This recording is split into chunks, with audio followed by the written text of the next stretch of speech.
वर्तमान युग में जलवायु परिवर्तन के जो संकट हैं, इनके जो नकारात्मक प्रभाव हैं, उनसे निपटना एक बड़ी चुनौती बन गई है। ऐसे में विभिन्न देश महाद्वीपीय स्तर पर भी अपने विभिन्न देशों के संदर्भ में कई नई पॉलिसीज को लेकर आ रहे हैं, जो कि जैव ईंधन से संबंधित जो कार्बन फुटप्रिंट बढ़ रहा है उसे कम करने की ओर इशारा दर्शाते हैं।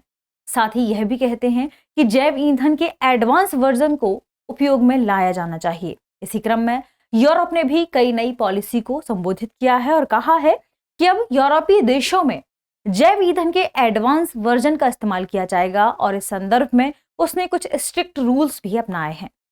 इसी क्रम में यूरोप की ही कई कंपनियां हैं जिन्हें बंद करना पड़ा है, क्योंकि उनके पास वे संयंत्र, वे जटिल प्रक्रियाएं नहीं थी, या उनमें खर्च ज्यादा था, या उन्हें लगाने में खर्च इतना अधिक था कि उन्होंने कई अपनी कंपनियां बंद कर दी हैं। और इसके बाद यूरोप में चीन से बायोफ्यूल या जैव ईंधन लाया जा रहा है, जो कि ऐसा अनुमान लगाया जा रहा है कि काफी गुणवत्ता वाला भी है और साथ ही साथ इसकी कीमत भी काफी कम है। ऐसा माना जाता है कि इसकी कीमत लगभग आधी है।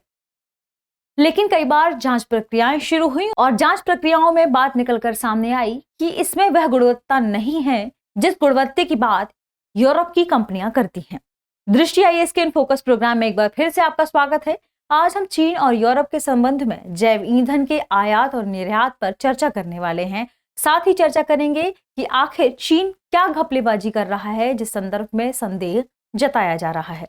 आज का हमारा विषय है, क्या चीन यूरोप में नकली जैव ईंधन भर रहा है, या क्या चीन यूरोप में नकली जैव ईंधन की सप्लाई कर रहा है। आइए देखते हैं सबसे पहले कि आज हम किन खास बिंदुओं पर चर्चा करने वाले हैं। सबसे पहले देखेंगे यह खबर कहां प्रकाशित हुई है, इसके बाद यह खबर सुर्खियों में क्यों आ गई है, इसके बाद जानेंगे चीनी जैव ईंधन की मात्रा के संदर्भ में कि यूरोप में कब से यह मात्रा बढ़ी है और इसके लिए यूरोप में क्या पॉलिसीज लाई गई हैं। इसके बाद यह भी जानेंगे कि जलवायु लक्ष्यों के लिए जैव ईंधन कितना सहायक है, क्या इसके माध्यम से जलवायु लक्ष्यों को प्राप्त किया जा सकता है।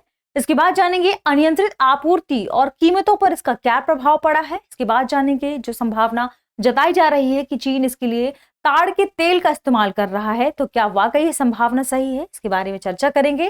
फिर अंत में एक प्रश्न होगा जो कि प्रीलिम्स के लेवल पर होगा, इसका जवाब आपको कमेंट सेक्शन में देना है। आपको यह भी बताना है कि यह पूरा विषय सामान्य अध्ययन या जीएस प्रश्न पत्र के किस खंड से संबंधित है। सबसे पहले बात करें खबर की। खबर द इंडियन एक्सप्रेस से ली गई है। इसके अलावा कई और न्यूज़पेपर ने भी इस खबर को प्रकाशित किया है।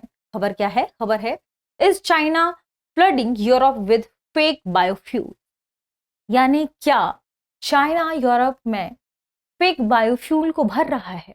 तो आइए देखते हैं इससे जुड़े खास बिंदुओं को। सबसे पहले यह खबर सुर्खियों में क्यों है, यानी इसकी चर्चा में बने रहने के पीछे क्या कारण है।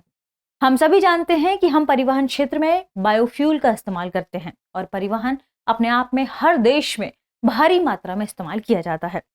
यानी परिवहन क्षेत्र में हानिकारक कार्बन उत्सर्जन को कम करना अब सभी देशों का लक्ष्य हो गया है, ताकि हम हमारे देश के कार्बन फुटप्रिंट को कम कर सकें। यानी जो कार्बन उत्सर्जन बढ़ रहा है, कार्बन उत्सर्जन को कम कर सकें और जलवायु परिवर्तन के जो नकारात्मक प्रभाव हैं उन्हें हम कम कर सकें। इसी क्रम में यूरोप की एक महत्वाकांक्षी योजना है कि वह जैव ईंधन का इस्तेमाल कम से कम करे। कौन से जैव ईंधन का? पहली पीढ़ी के जैव ईंधन का। जैव ईंधन की कई पीढ़ियां हैं, जिनमें जो सबसे खतरनाक या कहें जिससे कार्बन डाइऑक्साइड का उत्सर्जन अधिक होता है, वे हैं पहली पीढ़ी के जैव ईंधन। इसी क्रम में यूरोप ने कहा है कि वे अपने अब उन्नत जैव ईंधन का विशेष रूप से उपयोग करेंगे, यानी एडवांस बायोफ्यूल का इस्तेमाल करेंगे, ताकि कार्बन फुटप्रिंट को कम किया जा सके। इसमें इसे ही एडवांस बायोफ्यूल कहा जाता है और एडवांस बायोफ्यूल को लेकर यूरोप में मांग लगातार बढ़ रही है, क्योंकि यूरोप ने नई पॉलिसी भी बनाई है इसी संदर्भ में। तो इनकी जब मांग बढ़ रही है तो अधिक मांग की वजह से अब वहां पर कंपनियां भी बंद हो रही हैं, क्योंकि उनके पास इतनी लागत नहीं है, या लागत है भी तो उनके पास वे संयंत्र उपलब्ध नहीं है जिनके माध्यम से वे ये अधिक और जल्दी कर सके। ऐसे में वे चीन से लगभग 2 गुना बायोफ्यूल, जिसे एडवांस बायोफ्यूल वे कह रहे हैं, वे मंगवाते हैं। और इसी क्रम में ऐसा अनुमान लगाया जा रहा है, या कह सकते हैं कि ऐसा संदेह जताया जा रहा है कि चीन इसमें नकली बायोफ्यूल का इस्तेमाल कर रहा है या एक नकली एडवांस बायोफ्यूल के नाम से इसकी रीब्रांडिंग कर रहा है। आइए देखते हैं सबसे पहले इसी संदर्भ में कि आखिर चीनी जैव ईंधन की मात्रा यूरोप में सप्लाई के लिए क्यों आई। देखिए, यदि बात करें हम यूरोप के संदर्भ में ही, तो हमने जब इस बारे में चर्चा की कि अब यूरोप ने कई नई पॉलिसी को शुरू किया है ताकि जलवायु परिवर्तन के नकारात्मक प्रभावों से बचा जा सके। देश में परिवहन, यूरोप के लेवल पर यदि हम बात करें तो लगभग सभी देश परिवहन के लिए निर्भर हैं और परिवहन के लिए निर्भर है वे बायोफ्यूल पर। बायोफ्यूल के लिए वे निर्भर हैं उन सभी कंपनियों पर जो यूरोप में बायोफ्यूल का प्रोडक्शन करती हैं। लेकिन एकदम से सभी कंपनियां एडवांस वर्जन वाले बायोफ्यूल का प्रोडक्शन नहीं कर सकती, क्योंकि इनकी लागत भी अधिक होती है और साथ ही इन संयंत्रों के निर्माण में ही 2 से 3 वर्ष लग जाते हैं। यानी जिन संयंत्रों की मदद से वे बायोफ्यूल को एडवांस वर्जन तक प्रदान करेंगे या पहुंचाएंगे, उनके निर्माण में ही 2 से 3 वर्ष लग रहे हैं। तो ऐसे में यूरोप में चीन के माध्यम से बायोफ्यूल सप्लाई किया जा रहा है और यूरोप में इसकी अधिक मांग भी बढ़ गई है।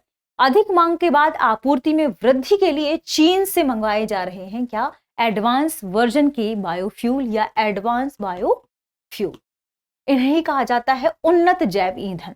तो उन्नत जैव ईंधन के मामले में उत्पादन प्रक्रिया अधिक जटिल है और साथ ही इसके लिए विशेष सुविधाओं की आवश्यकता है। इनके लिए विशेष संयंत्रों की आवश्यकता है, जिनके बारे में हमने चर्चा की कि इनके निर्माण में ही 2 से 3 वर्ष लग रहे हैं। तो इतनी जल्दी इन्हें कैसे प्रोवाइड कराया जाएगा। तो ऐसे में चीन से आयात किया जा रहा है और यूरोप में चीन की भारी खेप आ रही है एडवांस बायोफ्यूल के संदर्भ में।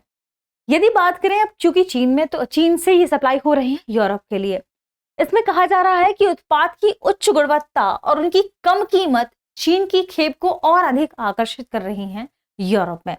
चीन जो कच्चा माल इकट्ठा करता है उसके बाद वैसे एडवांस जैव ईंधन का निर्माण करता है, लेकिन यह कहा जा रहा है कि इसमें अभी भी जो प्रथम पीढ़ी वाले जैव ईंधन हैं उनका इस्तेमाल किया जा रहा है, उसकी सामग्री का ये इस्तेमाल कर रहा है। संदेह है कि सस्ते पाम ऑयल को ये रिक्लासिफाइड कर रहा है, यानी पुनः वर्गीकृत कर रहा है और उसी के माध्यम से फिर यह यूरोप में सप्लाई कर रहा है।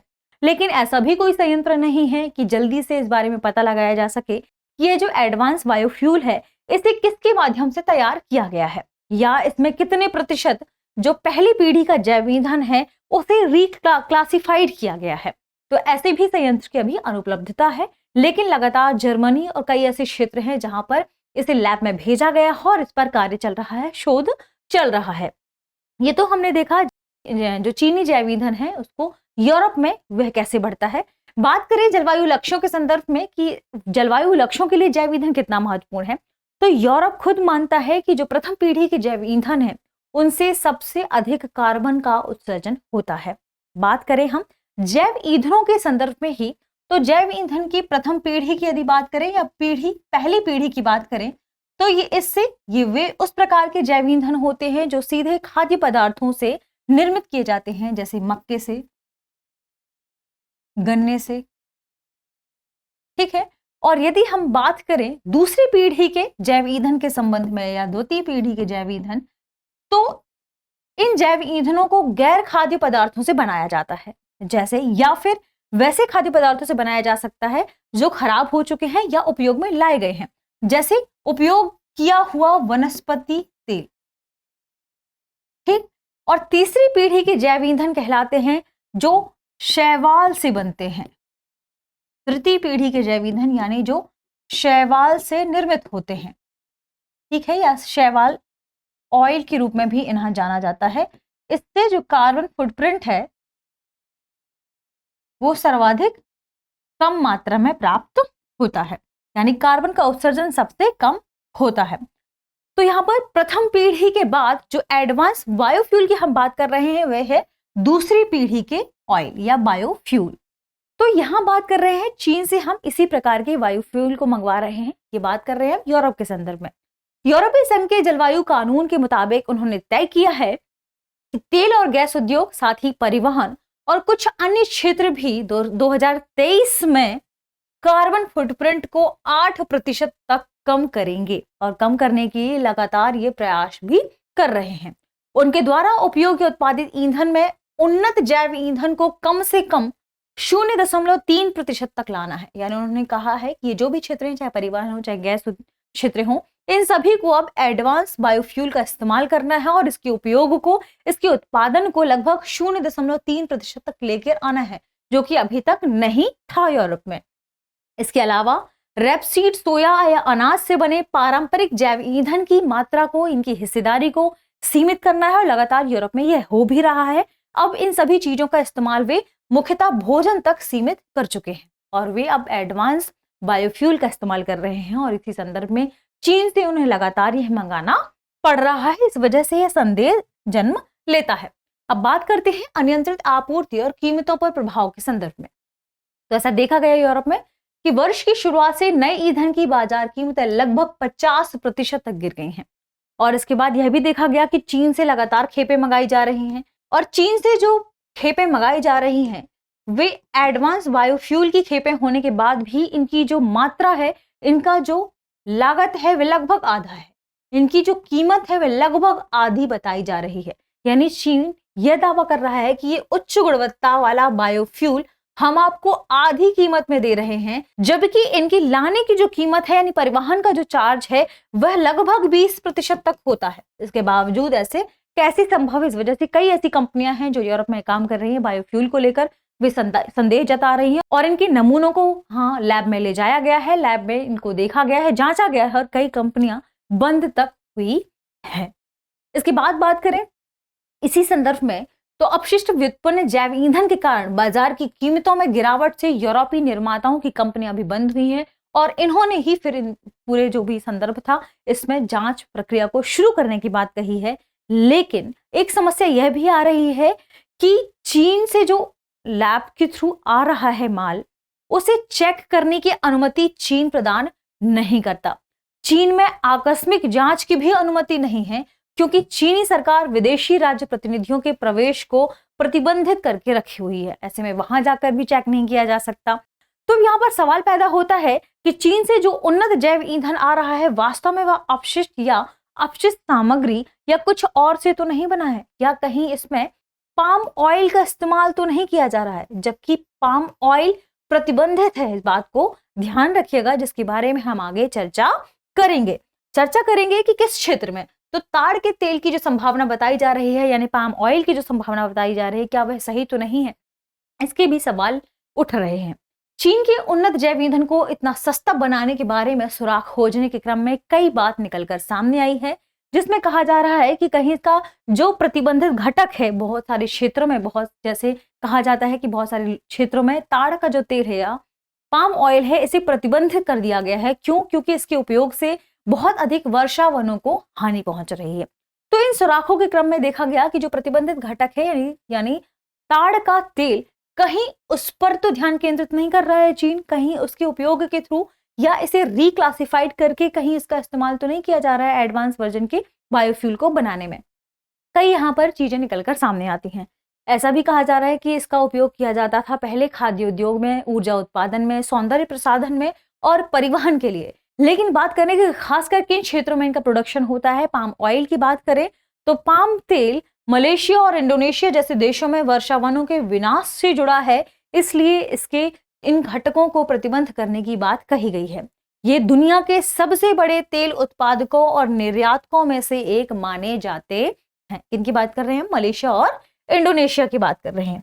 इसी संदर्भ में यदि बात करें कि आखिर मामला कब निकलकर सामने आया यूरोप में कि कहीं ये पाम ऑयल का इस्तेमाल तो नहीं कर रहे हैं। यदि बात करें यूरोपीय संघ के संदर्भ में, तो यूरोपीय संघ ने वर्ष 2030 तक पाम तेल आधारित बायोडीजल को चरणबद्ध तरीके से समाप्त करने के लिए अपनी जैव ईंधन नीति को संशोधित किया है। और जब उन्होंने ये संशोधित किया है तो वे ऐसे ऑयल का, भले ही वे एडवांस वर्जन बायोफ्यूल क्यों ना ही हो, उसका इस्तेमाल करने से बचेंगे, क्योंकि उन्होंने लक्ष्य निर्धारित किया है कि हम पाम ऑयल से बने हुए फ्यूल का इस्तेमाल नहीं करेंगे। वर्ष 2023 से इन्होंने ब्लॉक में पाम ऑयल के आयात को सीमित भी कर दिया है। इसलिए ये संदेह और भी गहरा हो रहा है, क्योंकि कई बार जब यूरोप से कई लोग चीन की यात्रा करते हैं तो ऐसा भी देखा गया है कि चीन की यात्रा के दौरान इंडोनेशिया से जहाजों को चीन में जाते हुए देखा गया है और ऐसा संदेह लगाया गया है कि ये जहाज ताड़ के तेल से बने इंडोनेशियाई बायोडीजल को चीन में रीब्रांड करने के लिए भेजते हैं और फिर चीन इन्हें रीब्रांड करके यूरोप में बेचने के लिए भेजता है। और आधिकारिक जांच जब शुरू हुई तो आधिकारिक जांच के बाद कई बार ऐसा देखा गया कि बहुत सी ऐसी कंपनियां हैं जो इसका इस्तेमाल कर रही थी और कुछ आयातकों के खिलाफ यहां पर मुकदमा भी दायर कर दिया गया है, जो अपने आप में बड़ी बात है इस प्रोडक्शन के संदर्भ में। अब आइए देख लेते हैं आज के सेशन पर आधारित हमारा प्रश्न। प्रश्न क्या है? सबसे उन्नत जैव ईंधन का प्रकार है पीढ़ी 1 के जैव ईंधन, पीढ़ी 2 के जैव ईंधन, पीढ़ी 3 के जैव ईंधन, उपरोक्त में से कोई नहीं। इस प्रश्न का सही जवाब कमेंट सेक्शन में देना ना भूलें। मिलते हैं हमारे अगले एपिसोड के साथ, तब तक पढ़ते रहिए, रिवीजन करते रहिए। शुक्रिया।